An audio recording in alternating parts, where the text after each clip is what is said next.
So we're learning now by law enforcement. So this is what we're going to have to do for this situation because it is dealing with a child. We have to be very clinical about the everything that goes on. So I'm going to try to refer to her where she was found and how she was found as remains. We're going to discuss any type of essay as normally we would. We are going to be using capital murder and homicide and homicidal violence to express the. But you guys, I'm going to give you guys the links. You guys are more than welcome to go look at it yourself. This was completely preventable, and I've got to tell you, I'm absolutely, utterly enraged. And we're going to also be going through some of the photos and everything else that we were amassed. We were able to, like, I think I captured at least 1,300 photos while I was out there. Now, if you know anything about photography, not every one of those photos are going to be spectacular. Okay, I take several photos of each shot. The best one wins. That's kind of how it rolls. But Stephen McDougal was charged with capital murder in connection with Audrey's disappearance. He was out at that location. I don't know if we were trolled or if the coroner actually really was called to that location. It is my understanding through several people that there are sometimes they are called for assistance in other capacities other than collection or recovery. I don't know if it's true or not. I really don't. I also heard, and I'm just going to say this while on the tail end of that, is that people are saying that Stephen McDougal is being abused while he's in the custody of these law enforcement officers. First of all, that couldn't be further from the truth. I do not believe that at all, and it comes and dovetails right into some of the misinformation that was being peddled quite significantly in this matter at the time. And those types of actions are condemned.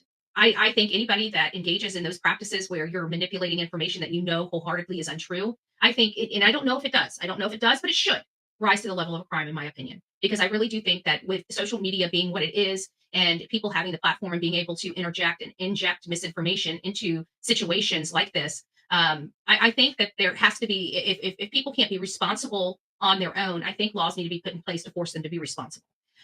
These cases, law enforcement are putting their lives in danger to go out to these cases and search for these children. And there's a lot of calls and leads that come in that they have to look into. And when you're peddling a lot of misinformation just to do it, just to get a rise because you think it's funny, you're taking away from that little girl. You're taking valuable time away from finding a child or another missing person. Sometimes minutes do matter. And while you're thinking it's funny and getting a rise out of it, you're taking away from finding someone. To me, that is no different than the person perpetrating the crime. And I want you to be stuck with that stigma because you rightfully deserve to be. And anybody that's engaging in that practice and is found out, please let me know. Send me over their information. I'd like to debut the person on this channel. I'd like to debut this person on this channel. Bama Brat, yes, I did. I absolutely gave out wrong information, false information. I absolutely did because of a troll. Because of a troll. Or trolls, plural. Right?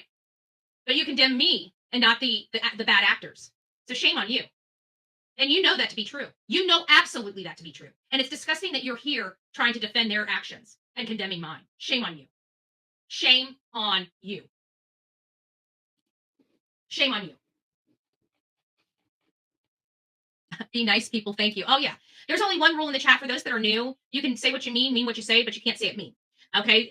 Do as I say, not as I do. That's the chat. This is my channel. I'll do as I please. I expect you guys to follow the rules. I'll be honest, right? That's the way it rolls. Don't be a Richard. We love different perspectives, but don't be rude to people. And by all means, do not be rude to me because I will block you. I don't really care. Everybody says I'm out for the click and the view. Well, if I'm such a click and a view person, I wouldn't be blocking as many people as I do, right? Actually, I'll keep my mouth shut on that. Keep my mouth shut on that. But I gotta say, this is about an 11-year-old child, and if you've got a petty BS issue and come into my chat on the back of an 11-year-old child, you deserve to be blocked, right? You're not going to get a plug here on my channel. We're just going to block you because it's my channel and I can do that. Why do you block people? Because I can. Okay? Because I can. What? Yep. Oh, that's right. I forgot. Cover your ears, people. Cover your ears.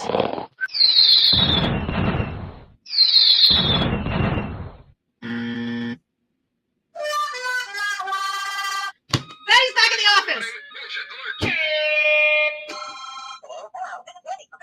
Oh, shut up. I'm happy with my buttons. Sorry for blowing your ears out if I did. It's a side effect for the Bullhorn Betty channel. I'll back off, Betty, all you Richards. Yeah. And just to remind you, if you see any ugly comments in my chat in these things, ignore them. We're not going to be engaging in them. We're not going to give them time. We're not even going to address them as trolls. We're going to ignore any disgusting comments in here, and we're going to let our mods just go in there and block the people. We're not even giving them 3 strikes. If you're an asshole in this chat, I don't need you here. You can come. You can write me at bullhornbetty@gmail.com and apologize to me, and I might consider unblocking you. And that's for all future, because once you're blocked, you're blocked. I'm not unblocking you. I'm not unblocking you unless you explain to me why you were an asshole. Just FYI. Just FYI.